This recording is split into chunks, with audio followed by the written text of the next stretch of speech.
Special eating needs for people living with HIV/AIDS. A person who is infected with HIV/AIDS and is not showing signs of illness does not need a specific HIV diet. However, those infected with HIV should make every effort to adopt healthy and balanced nutrition patterns in order to meet their increased protein and energy requirements and maintain their nutritional status. Once people with HIV/AIDS become ill, they will have special needs. People living with HIV/AIDS have increased nutrient needs. When infected with the HIV virus, the body's defense system, the immune system, works harder to fight infection. This increases energy and nutrient requirements. Further infection and fever also increase the body's demand for food. Once people are infected with HIV, they have to eat more to meet these extra energy and nutrient needs. Such needs will increase even further as the HIV/AIDS symptoms develop. HIV/AIDS reduces food intake. People with HIV/AIDS often do not eat enough because of the following. The illness and the medicines taken for it may reduce the appetite, modify the taste of food and prevent the body from absorbing it. Symptoms such as a sore mouth, nausea and vomiting make it difficult to eat. Tiredness, isolation and depression reduce the appetite and the willingness to make an effort to prepare food and eat regularly. There is not enough money to buy food. HIV/AIDS reduces the absorption of food. Food, once eaten, is broken down by digestion into nutrients. These nutrients pass through the gut walls into the bloodstream and are transported to the organs and tissues in the body where they are needed. One of the consequences of HIV and other infections is that since the gut wall is damaged, food does not pass through properly and is consequently not absorbed. Diarrhea is a common occurrence in people with HIV/AIDS. When a person has diarrhea, the food passes through the gut so quickly that it is not properly digested and fewer nutrients are absorbed. Reduced food intake and absorption led to weight loss and malnutrition. HIV/AIDS affects weight. When a person does not eat enough food, or the food eaten is poorly absorbed, the body draws on its reserve stores of energy from body fat and protein from muscle. As a result, the person loses weight because body weight and muscles are lost. The weight loss may be so gradual that it is not obvious. There are two basic ways to discover whether weight is being lost. Weigh yourself on the same day once a week and keep a record of the weight and date. For an average adult, serious weight loss is indicated by a 10% loss of body weight or 6 to 7 kilograms in 1 month. If you don't have scales at home, it might be possible to make an arrangement with a chemist, clinic or local health unit to get your weight. When clothes become loose and no longer fit properly. If a person loses weight, he or she needs to take action to increase weight to the normal level. Gaining weight. Weight is gained by eating more food, either by eating larger portions and/or eating meals more frequently. Here are some suggestions for gaining weight. 1. Eat more staple foods such as rice, maize, millet, sorghum, wheat, bread, potatoes, sweet potatoes, yams and bananas. 2. Increase intake of beans, soy products, lentils, peas, groundnuts, peanut butter and seeds, such as sunflower and sesame. 3. Include all forms of meat, poultry, fish and eggs as often as possible. Minced meat, chicken and fish are easier to digest. Offal, such as kidney and liver, can be the least expensive source. 4. Eat snacks regularly between meals. Good snacks are nuts, seeds, fruit, yogurt, carrots, cassava crisps, crab crisps and peanut butter sandwiches. 5. Slowly increase the fat content of the food by using more fats and oils, as well as eating fatty foods, oilseeds such as groundnuts, soy and sesame, avocados and fatty meat. If problems with a high fat intake are experienced, especially diarrhea, reduce the fat intake until the symptoms are over and then gradually increase it to a level that the body can tolerate. 6. Introduce more dairy products such as full cream milk, sour milk, buttermilk, yogurt and cheese into the diet. 7. Add dry milk powder to foods such as porridge, cereals, sauces and mashed potatoes. However, do not use coffee and tea whiteners, which do not have the same nutritional benefits as milk. Note that some people may find milk difficult to digest. It should be avoided if it causes cramps, a feeling of being full or skin rashes. 8. Add sugar, honey, jam, syrup and other sweet products to the food. 9. Make meals as attractive as possible. 10. Increasing the number of meals and snacks in a day. If poor appetite persists or the person is ill, it is a good idea to spread the food intake throughout the day. Snacks should be included in the daily meal plan.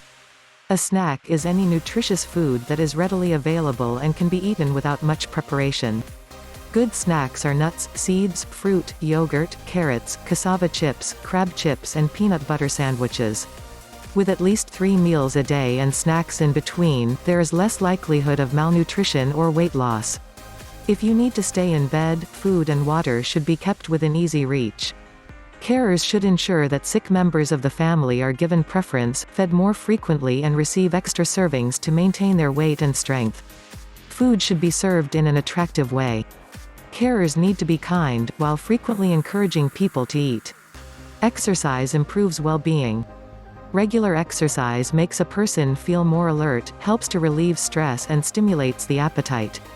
Exercise is the only way to strengthen and build up muscles. The body uses muscles to store energy and protein that the immune system can draw upon when required. Exercise is therefore especially important for maintaining the health of people with HIV/AIDS. It may be that everyday activities such as cleaning, working in the field and collecting firewood and water provide enough exercise. If a person's work does not involve much exercise, an enjoyable exercise program should be found that can be part of his or her daily life. Exercise should not be tiring or stressful. Gentle muscle-building exercise is recommended. Walking, running, swimming or dancing are all suitable. People living with HIV/AIDS need to make an effort to find the exercise that they enjoy and that suits their situation. Preventing weight loss during and after illness. Infection increases the body's requirements for nutrients. Illness also reduces the appetite and the ill person will eat less food, causing weight loss. Early treatment of infection is important to maintain body weight.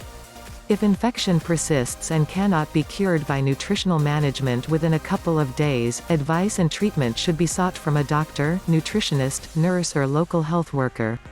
Once the infection is over and the person is feeling better, he or she should start eating normally again. It is important to regain the weight lost as soon as possible and to restore the body's nutritional reserves. Try to eat 3 good meals daily with frequent snacks in between. Increase vitamin and mineral intake. Vitamins and minerals are essential to keep healthy. They protect against opportunistic infection by ensuring that the lining of skin, lungs and gut remain healthy and that the immune system functions properly. Of special importance are vitamin A, vitamin C, vitamin E, certain B group vitamins and minerals such as selenium, zinc and iron. A mixed diet should provide enough of these vitamins and minerals. Vitamin A is important to keep the lining of skin, lungs and gut healthy. Vitamin A deficiency increases the severity of diseases such as diarrhea, while infection will increase the loss of vitamin A from the body. Good vitamin A sources are dark green, yellow, orange and red vegetables and fruit. These include spinach, pumpkin, cassava leaves, green peppers, squash, carrots, amaranth, yellow peaches, apricots, papaya and mangoes.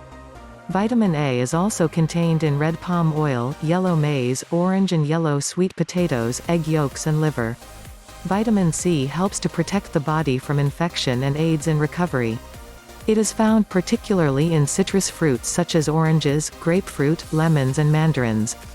Guavas, mangoes, tomatoes and potatoes are also good sources of vitamin C. Vitamin E protects cells and aids resistance to infection. Foods containing vitamin E are green leafy vegetables, vegetable oils, peanuts and egg yolks. Vitamin B group. This group is necessary to keep the immune and nervous system healthy. Vitamins, however, may be lost from the body through the use of certain medicines for the treatment of tuberculosis.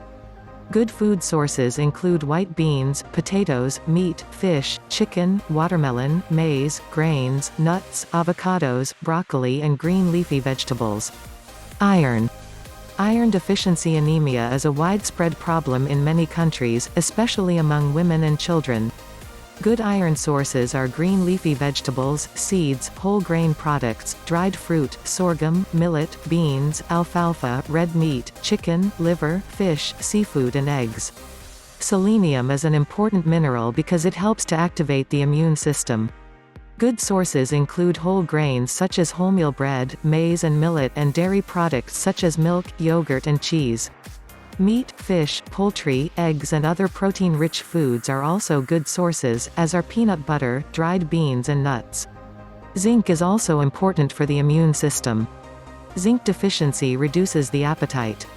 Sources include meat, fish, poultry, shellfish, whole grain cereals, maize, beans, peanuts and milk and dairy products. Further recommendations for healthy living. Since the vitamin content of food can be damaged during cooking, it is better to boil, steam and fry vegetables for a short time only. Boil vegetables in a little water and use it afterwards for cooking as it contains considerable amounts of vitamins and minerals. Vegetables will lose some of their vitamins and minerals if soaked for a long time. The skins and kernels of grains and legumes contain vitamins, in particular of the B group. Processed refined grains have lost many of their vitamins, minerals and proteins, so whole grains such as brown bread and unrefined cereals are better sources than white bread and refined cereals. Fortified cereals and bread are preferred because of their higher vitamin content. If a person has diarrhea, however, whole unrefined grains and cereals should be avoided since these insoluble fibers make the diarrhea worse. Soluble fiber foods such as bananas are recommended. Fibers are contained in many plant foods. Soluble fibers will bind water in the gut and therefore reduce diarrhea. When food intake is low, multivitamin and mineral supplements, often in the form of pills, can help to meet increased requirements. However, these supplements are often not available, they are expensive and leave less money for food.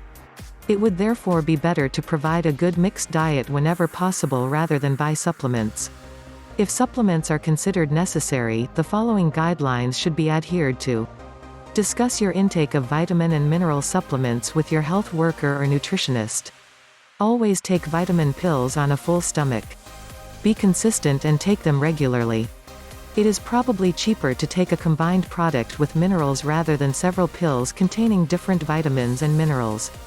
However, iron may be a problem for people with HIV/AIDS as it can increase the activity of some bacteria. Supplements that do not contain iron are therefore better. Take any vitamin or mineral supplementation according to the advice on the label. More is not better. Taking high doses can cause nausea, vomiting, decreased appetite and liver and kidney problems as well as interfere with the immune system. This is particularly true for vitamin A, vitamin E, zinc and iron. Micronutrient supplements can be useful but cannot replace eating a balanced and healthy diet. Don't forget to click the subscribe button below for more research-based home remedies and natural health tips. Follow us on Facebook at Natural Herb Cures and Twitter at Natural Herb Cure.